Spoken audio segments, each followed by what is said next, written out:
Please welcome a friend of the show, Prentice Powell.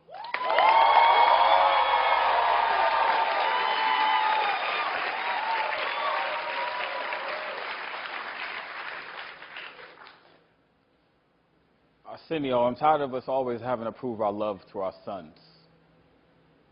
One of the biggest compliments I get a lot of times is how great of a father I am. You see pictures on the internet. People compliment you a lot because they see photos. And honestly, sometimes I want to tell people, don't tell me I'm a good father when you don't know anything about me. Fun-loving daddy and son pictures on a Facebook page do not equate to instilling values into your child's development.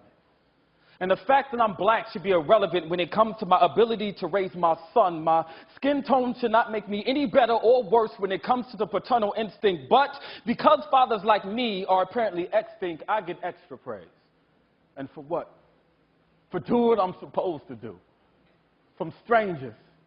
Strangers who don't know, when my son was born, I only got him from 12 noon on Saturdays to 5 p.m. on Sundays, went to the court to get more time, came back with 12 noon on Saturdays to 5 p.m. on Sundays, plus child support, fought for a year, had him for a year and a half, if not more, had him 50% of the time, if not more, only to lose him when he started school to summertime and rotating holidays. So when you see me in the streets with my little one and want to say, it's so good seeing the father doing his job, spending that quality time, don't, because I am being robbed. Robbed of the greatest gift. Forced to live through pictures on an iPhone to recognize the touch of my lips more than they do my fingertips. And the smell of his lotion every day I rub into my skin, so when I smell myself, I think of him. Forced to live through memories that occur within the span of 1 week. Through occasional webcam chats with a child too young to speak back, so when he reaches for you through that camera, all you can say is, son, I miss you too. Or watching your son learn how to ride a bike via Skype at the hands of another man, and even though he is a good man and you are glad he's around, that man is not you.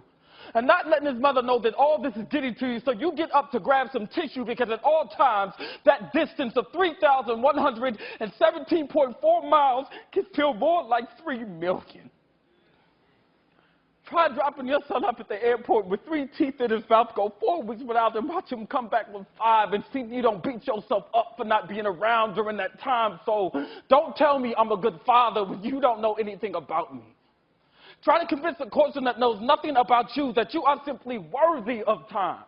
See thousands of people inspired by your story but still feel that you are getting nowhere.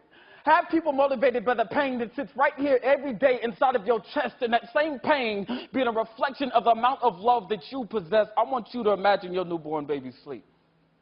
You're watching them.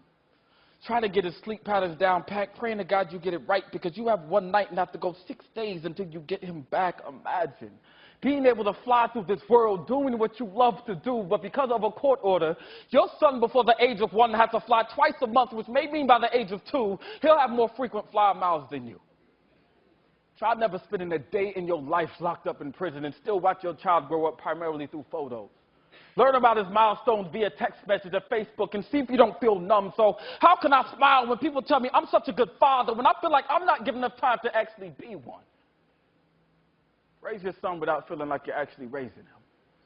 And I know everything in this world doesn't go the way we plan. I can accept that. All that's fine. I just don't understand how a man can be forced to pay half of daycare, half of medical expenses, food, clothes, water, but the same man that laid down to create that child is not automatically given half of the time. Something about that situation is not right. And when I'm done with this poem, I mean this. I don't care if any of you clap. I just want my praise, my kudos, my air, my earth, my water, my drive, my moon, my sun, my baby, my motivation, my son.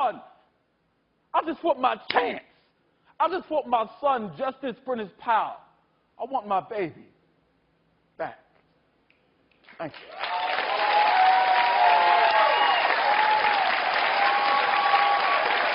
Ladies and gentlemen, that's Prentice Powell.